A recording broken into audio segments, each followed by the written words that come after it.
नमस्कार, मी सुप्रिया जोशी. मी clinical dietitian आहे. ई-टॅप्ट नावाच्या ब्रँडनी मी कार्यरत आहे. गेले 8 ते 10 वर्ष मी या प्रोफेशनमध्ये आहे.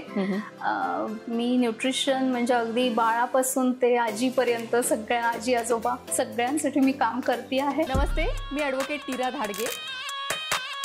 कोणत्याही क्षेत्रात तुमची कामगिरी वाखाणण्यासारखी असेल, इतक्या लोकांशी मी बोलतेय ना, काहीतरी रोज नवीन शिकायला मिळतं. एकमेकांना मदत करण्यासाठी तुम्ही ही कम्युनिटी जॉईन करू शकता, Pune women's club.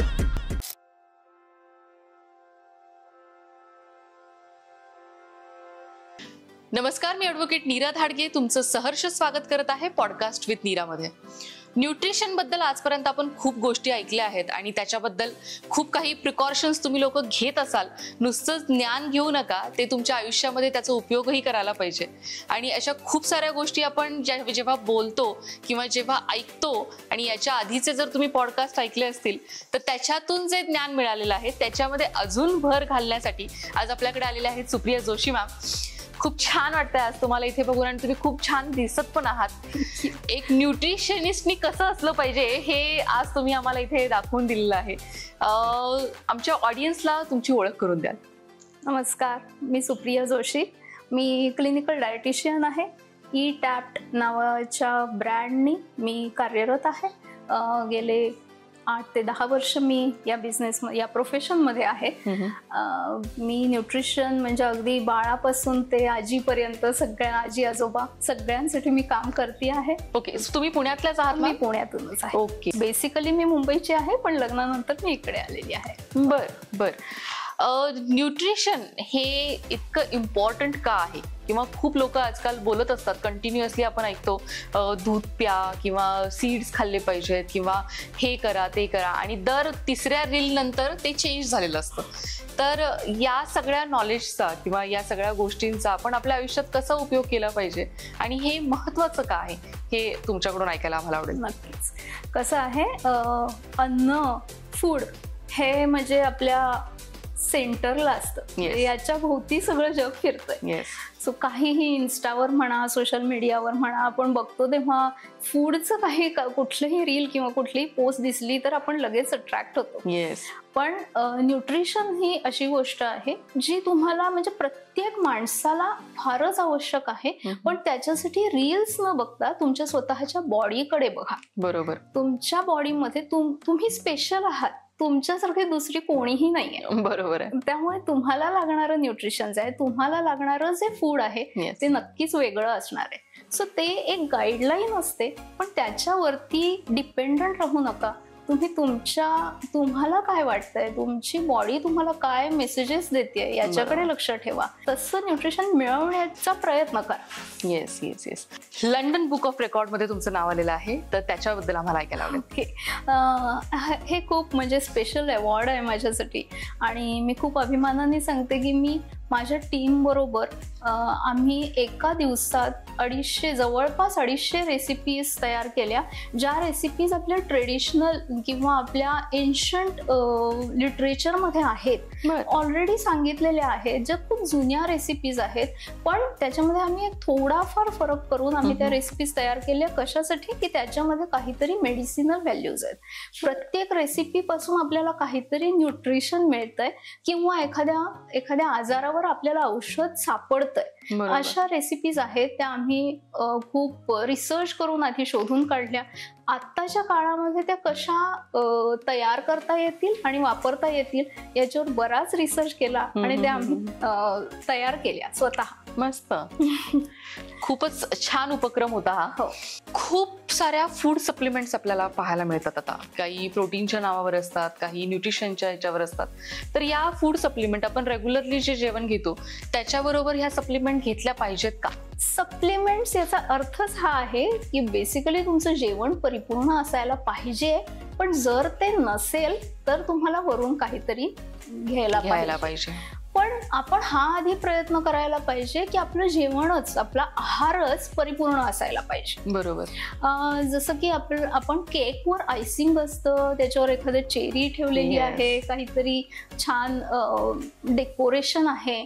So supplement हे ते आहे. पण जर का तुमचा केकच चांगला नसेल तर त्या वरच्या डेकोरेशनला काहीही अर्थ राहत नाही. सो पहिले जर तुम्ही सप्लिमेंट विदाउट एनी रिझन घेतलं तर त्याचा काही उपयोग होणार नाहीये. तुमच्या खिशाला कात्री बसेल आणि तुमच्या पोटाला माहित नाही काय होईल. बरोबर. पहिले काम हे करायचं की तुमचा आहार, तुमची जीवनशैली चांगली ठेवायची आणि मग त्याच्यानंतर तरी पण काही आत्ताच्या काळात अशा गोष्टी आहेत की आपल्याला सप्लिमेंटची जरूर भासते, पण ते असं ब्लाइंडली करून चालणार नाही. त्याच्यासाठी काही टेस्ट असतात. तुम्हाला समजा तुमच्या ब्लड टेस्टमध्ये एखाद्या न्यूट्रिएंटची समजा कमी भासत असेल, कमी दिसत असेल, तर ते सप्लिमेंट घ्यायचं आणि ते सुद्धा तुमच्या हेल्थकेअर प्रोव्हायडर, तुमचे फिजिशियन्स आहेत, न्यूट्रिशनिस्ट आहेत, त्यांच्याकडून माहीत करून, ना की सोशल मीडियावर डिपेंड.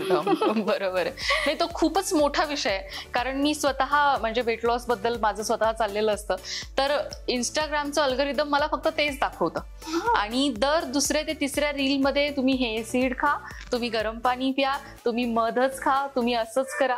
पण जर का ते रेग्युलर करायला गेलं तर त्याच्यातली एकही गोष्ट आपण करू शकत नाही, कारण एवढ्या बिझी शेड्यूल मध्ये ते सगळं बनवणं आणि खाणं हा खूप मोठी गोष्ट होते. पण त्याच्याऐवजी जेव्हा आपण न्यूट्रिशन बद्दल बोलतो तेव्हा तुमच्या ज्या जेवणाचा जो पोर्शन आहे त्याच्यामध्ये जर तुम्ही घेतलं, किंवा जसं तुम्ही क्लिनिकल न्यूट्रिशन बद्दल बोलत आहात, तर त्याविषयी जर लोकांना जास्त माहिती असेल तर ती गोष्ट कदाचित लवकर पोहोचू शकते आणि लवकर करता येईल. नक्कीच. खूप सारे लोक जिम मध्ये जातात आणि प्रोटीनचे सप्लिमेंट्स घेतात. बरोबर. आणि ते म्हणजे असं काहीतरी एक रिच्युअल असल्यासारखं आपण जिम मध्ये जातो म्हणजे आपण प्रोटीन सप्लिमेंट घेतले पाहिजेत. 1 तास जिम मध्ये जाऊन आल्यानंतर तुम्ही 8 तास घरी बसून किंवा ऑफिसमध्ये बसून काम करताय, तर प्रोटीन घ्यायची काही आवश्यकता नाहीये. प्रोटीनचं सप्लिमेंट घ्यायची काही आवश्यकता नाहीये. तेवढं प्रोटीन तुम्हाला तुमच्या जेवणातून, तुमच्या आहारातून तुम्हाला मिळू शकतं. बरोबर. उलट असं केल्याने तुम्हाला दुसऱ्या काही अशा समस्या आहेत त्यांना सामोरं जावं लागेल इन फ्युचर. सो कुठलंही सप्लिमेंट घेताना खूप जागरूक असा, असं मला नक्की सांगावं असं वाटतंय. नक्की. क्लिनिकल न्यूट्रिशन बद्दल तुम्ही बोलाल, ही कन्सेप्टच कदाचित माझ्यासाठी नवीन आहे, तर त्याच्याबद्दल आमच्या ऑडियन्सला ऐकायला आवडेल. क्लिनिकल न्यूट्रिशन म्हणजे तुम्ही क्लिनिकली एखाद्या माणसाला बघता, ऑब्झर्व करता. जसं की माझ्याकडे समजा एखादी आता हे विमेन्स क्लब आहे म्हणून एका बाईला आपण एक्झाम्पल घेऊया की समजा ती मुलगी आहे समजा आणि तिला ऍक्ने आलेले आहेत, किंवा मानेवर काही एखादा ब्लॅक असा पट्टा आलेला आहे आणि ती म्हणेल की मी काहीतरी स्किनचं लोशन लावीन, हे करीन आणि त्याने बरं वाटेल, त्याने माझं हे निघून जाईल.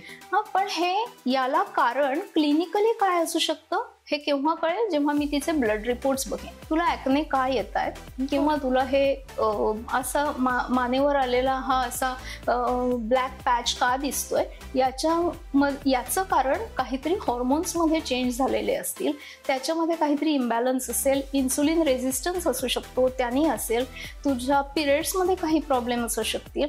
तर हे केव्हा कळेल, हे जेव्हा मी क्लिनिकली पाहीन. क्लिनिकली इन द सेन्स मी तिचे ब्लड रिपोर्ट्स बघेन, तिचं बाकी सगळं असेसमेंट करीन की तिची लाईफस्टाईल कशी आहे हे बघेन, तेव्हा मला कळेल. आणि मला म्हणजे मी नेहमी असं सांगते की जे तुम्ही पोटात घालता ते तुमच्या स्किनवर दिसतं. तुम्ही ते जे घालताय ते खूप डोळसपणे घाला.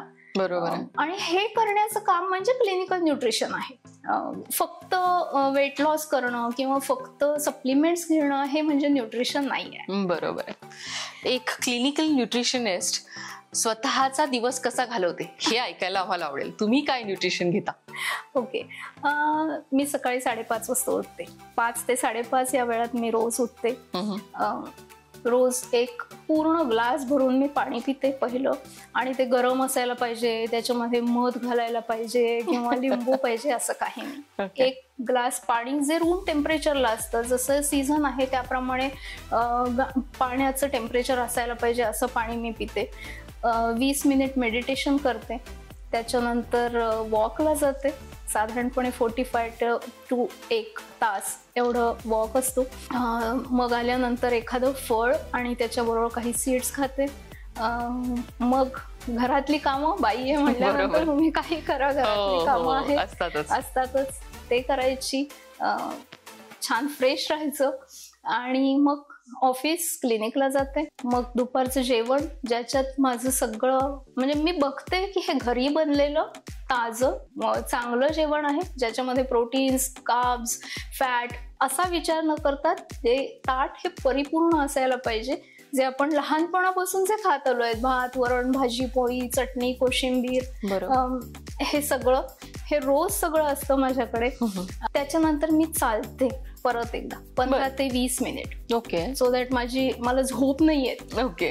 जेवल्यानंतर माइंडफुली खाते. त्याच्यानंतर मी म्हणजे जेवताना काही असं अरे कुणाची मीटिंग आहे आता, पुढचा पेशंट कोण आहे हे नाही. तेवढा वेळ मी माझ्यासाठी ठेवलेला असतो. ओके.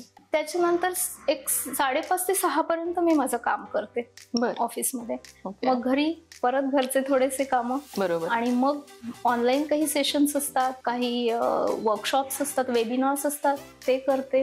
रिसर्च असतो थोडाफार, आज दिवसभर काय झालंय हे असतं. बरोबर. मग जेवण आहे, जेवण थोडं हलकं आणि सूर्यास्ताच्या साधारणपणे 7 ते 7:30 या वेळात परत थोडंसं 15-1 मिनिट फिरते हलकं. रात्री रोज काहीतरी एक छोटंसं प्रेयर म्हणा किंवा परत मेडिटेशन म्हणा आणि मग 10:30 ते 11च्या दरम्यान मी झोपते. वा, गोष्टी तुम्ही याच्यामध्ये कव्हर केल्या. म्हणजे मेडिटेशन असू दे, रेग्युलर काम असू दे, किंवा तुम्हाला स्वतःला शांत कसं ठेवायचं, न्यूट्रिशन कोणतं घ्यायचं आणि छोट्या छोट्या गोष्टी आयुष्यात कशा कोणत्या ठिकाणी ठेवायच्या, हे तुम्ही खूप छान प्रकारे आता आम्हाला सांगितलं. त्यासाठी मुद्दाम मी तुम्हाला हा क्वेश्चन विचारला होता की आमच्या ऑडियन्सला कळावं की फक्त तुम्हालाच नाही सांगते तर आपणही आयुष्यामध्ये त्या गोष्टी पूर्ण करतो. आज खूप छान वाटतंय सुप्रिया मॅम, तुम्ही इथे आलात आणि आम्हाला इतकं सगळं सांगितलं. थँक्यू सो मच आज इथे आल्याबद्दल. थँक्यू. तुमचे मनापासून आभार.